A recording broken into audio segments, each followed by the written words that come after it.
Muy buenas noches, bienvenidos a Primer Círculo. Cuba es un referente cultural, es un referente político que de alguna manera guió los pasos de la política exterior mexicana. Cuba, la revolución cubana, se convirtió en un territorio ideológico que sigue estando vigente en muchas mentes de los mexicanos. Y hoy, en muy pocos días, la historia pareciera empezar a cambiar de manera muy drástica.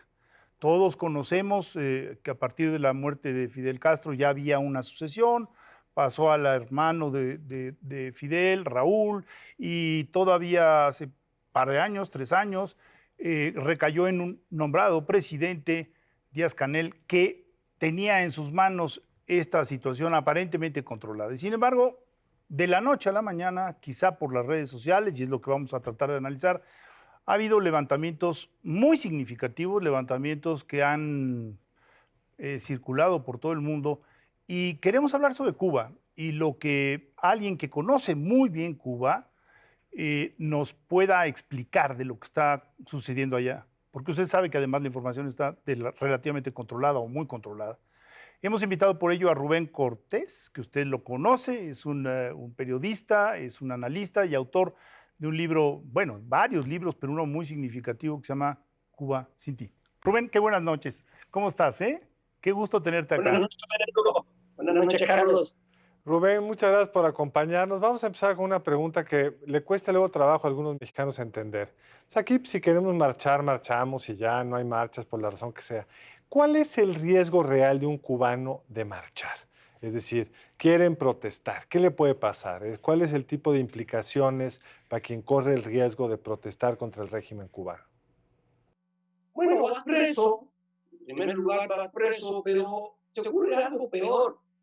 Es esta estrategia por la que ha durado, porque ha perdurado tanto la dictadura cubana.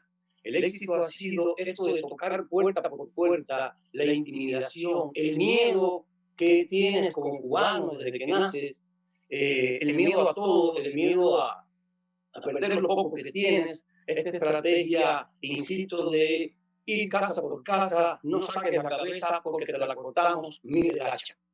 Esa ha sido la estrategia, quizá un poco rudimentaria, pero muy eficaz, que funciona en Cuba. Lo hacen con los artistas, lo hacen con las voces, con los intelectuales, van enseguida, van con un cantante determinado, que no está muy definido en el aspecto ideológico, como le llaman ellos, le avisan, oye, ten cuidado, viene esta reunión, no hables, por favor, no hables con la prensa extranjera. En las casas, barrio por barrio también lo hacen. Es rudimentario, pero funciona. Recordemos que el 0,5% de la población cubana está integrada de manera formal, es el método de la Stasi alemana, de manera formal a la policía política. Esto sin contar la policía accional, la policía Y entonces, ¿qué uniformada, pasó ahora, Rubén? ¿Por qué de repente están en la calle? el hambre. El hambre es muy sencillo, muy grotesco además, pero es el hambre. Es la primera vez en 62 años que que los cubanos están solos sin que les llegue nada. Primero, Cuba fue mantenida por la Unión Soviética. A la caída de la Unión Soviética surge Chávez, es mantenida por Chávez. Ahora, en año y medio de pandemia, las sanciones económicas a Venezuela han menguado notablemente el envío de 100.000 barriles de petróleo diario, que es con lo que se alumbra y con lo que se transporta a la isla, con lo que encienden los ventiladores. Eso ha menguado mucho, pero sobre todo, se ha cerrado la puerta que mantiene a Cuba, que son los emigrados cubanos de Miami. Vas al aeropuerto de Miami y el café que se toma en la mañana en Cuba es café Bustelo, café, todas las marcas de café acá en Miami, se lo llevan los cubanos en la mañana diario, son filas enormes en vuelos charter, llevan el arroz, llevan los frijoles, llevan la sal, llevan los condimentos, es algo, hay que verlo para creerlo, y con eso se mantienen en el día a día los cubanos, porque la famosa libreta de abastecimiento que inventó el Che Guevara en el año 62, según la cual te tocaba en los buenos tiempos, cuando Cuba era el paraíso, que para la izquierda sigue siendo, Esa era una libreta de abastecimiento que te garantizaba un medio jabón cada 3 meses, medio tubo de pasta cada 3 meses. Era un infierno y Cuba se mantiene, insisto, con estos poquitos Y entonces que llevan. esas personas ya no pueden ir por la pandemia y dejó de llegar ese tráfico. Claro, esa es la razón absoluta, la única razón por el levantamiento es ese y sobre todo, los 33.000 millones de dólares en remesas que llevan los cubanos y lo llevan en el bolsillo, porque no es como los paisanos nuestros que envían por bancos de manera muy sencilla. Y Los entonces cubanos ese lo flujo llevan. se cortó. Sí, se cortó de tajo porque primero las sanciones de Trump apretó un poco las sanciones. Si da tiempo, hablamos rápido del embargo, del famoso embargo, bloqueo. Entonces, el hecho es ese, comparemos. Mira, Cuba tiene 12 millones de habitantes. Le llegan de Miami 33.000 millones de dólares anuales en remesas. México tiene 130 millones de habitantes y le llegan 40.000 millones de dólares en remesas. Es un escándalo de dinero lo que Hay le que llega a decir Cuba. también que México es bastante más rico que Cuba, entonces representa mucho menos de la riqueza promedio de los mexicanos. Claro, o sea, los cubanos se mantienen en Cuba, el sistema cubano, además Cuba es una gran tienda de raya. Esos 33.000 millones de dólares de las remesas, eso llega a las manos de los cubanos y los cubanos lo tienen que gastar en las tiendas del Estado, que son las únicas que existen, porque el gobierno cubano es dueño absoluto de los medios de producción, impide la libertad de reunión, impide la libertad de expresión. O sea, no existe nada más que el gobierno y eso nos lleva a por qué estas, las revueltas surgen de manera espontánea, la gente sale a la calle, empieza a decir, oye, no hay medicina, no tengo que comer, no hay electricidad, y es una anarquía total. Yo creo que asustó, donde primero se asustaron fue en la Casa Blanca, porque agarró a todo el mundo de sorpresa y dijeron, no podemos, es un caos lo que se va a armar en Cuba, no hay sociedad civil, no hay una organización civil independiente del Estado que pueda controlar a una manifestación en Cuba, no hay un líder, no hay nada. Entonces era un chango con navaja lo que había en Cuba ese fin de semana y eso alertó a todo el mundo, alertó a la región y Ahora, Miami se empezó a convertir en un hervidero. ahora, Rubén, algo que yo la verdad es que no sabía y el otro día lo describió Jorge Castañeda en su blog, es la forma que tienen de 3 círculos de contención para que el ejército sea el último que entre. O sea, si los televidentes están esperando ver al ejército cubano salir a las calles, no lo van a ver. ¿Por qué? Porque primero es un círculo de civiles que simplemente tratan de contener sin armas, sin nada, y después ya se van endureciendo, el segundo círculo es más duro, y el ejército está reservado, no lo vamos a ver. Pero de todas maneras la represión existe, o sea, estamos viviendo una etapa en la cual hay represión de ciudadanos sobre ciudadanos. ¿Es correcto esta visión? Y No. no, absolutamente, claro. Es que, bueno, primero, esta gran simulación que aprendes, que naces con ella en Cuba, porque desde que llegas a la primaria, tienes que empezar a simular. Tus padres te dicen, oye, si te preguntan qué tienes, se ha relajado un poco, se ha relajado un poco en los últimos años, porque ya Cuba ya dejó de ser la revolución.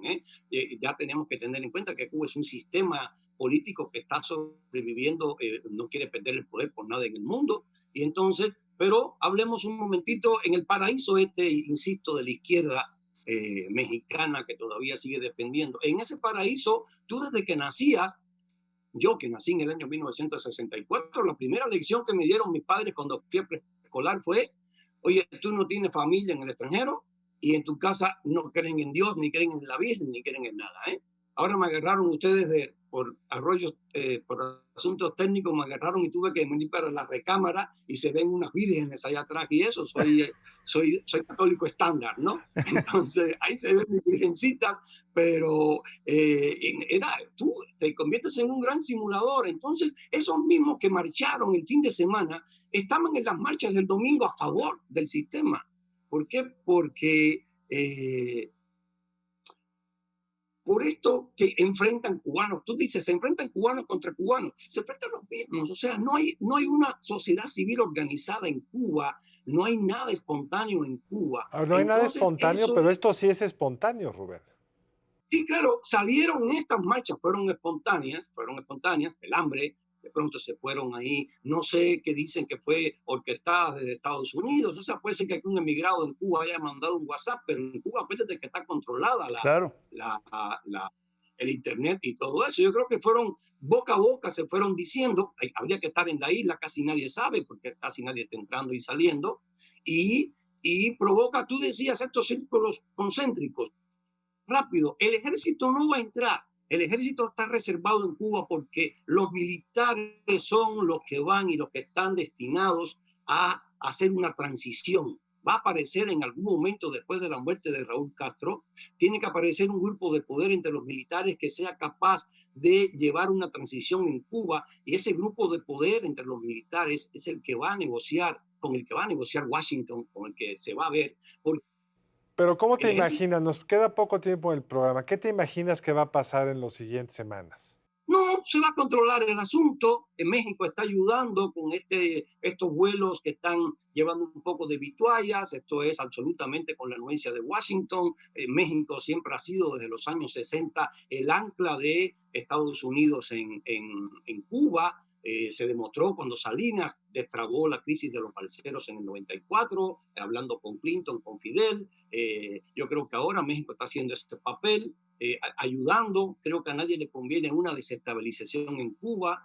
La idea es esa, el ejército no va a dar golpes en la calle en Cuba, no va a reprimir, porque el ejército es el que está destinado a llevar la transición en Cuba. Es un ejército respetado, es un ejército que ganó guerras en África, es un ejército que le ganó a Estados Unidos y a Sudáfrica en Angola, es un ejército gracias al cual Nelson Mandela salió de la cárcel, Namibia es independiente, en Sudáfrica hay elecciones multirraciales, es un ejército respetado, esos generales son respetados, están jóvenes todavía, tienen 60 y tantos, 70 años, muchos de los que ganaron esa guerra, y en Cuba son respetados. No son respetados esos policías que están con un palo en la calle como Tontón Macute en Haití, pero Exacto. los generales, los militares cubanos, los soldados cubanos, esos sí son respetados, no van a salir a golpear a nadie a la calle, porque son los destinados a llevar una transición en Cuba que la va a haber, la tiene que haber en algún momento, más temprano que tarde, pero siempre va a ser una transición ordenada, no le conviene a nadie. Cuba está a 110 kilómetros de Cancún,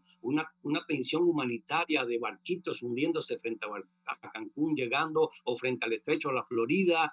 A nadie le conviene una Cuba desestabilizada, y creo que por ahí va el asunto. Va a calmarse, las cosas se van a calmar. Biden, sin aparecer como que quitó las sanciones, le conviene mantener a Cuba bajo presión, ahí que sea una caldera latente, pero sin que se desborde, porque ahora todo el mundo se asustó en Miami. En Miami en segundos se desestabiliza la ciudad de Miami, y hay 2 millones de cubanos en Miami. Entonces, por lo pronto, porque el tiempo se nos ha terminado, por lo pronto tú te imaginas que las aguas se van a calmar, pero por debajo va a empezar a haber una negociación con los militares que tendría que de alguna forma incluir algún tipo de apertura, una salida de la mafia que ha estado en el poder por 60 y tantos años, y ir generando mecanismos de apertura que permita pues, un lento cambio en el régimen. Es lo que te imaginas. Eso.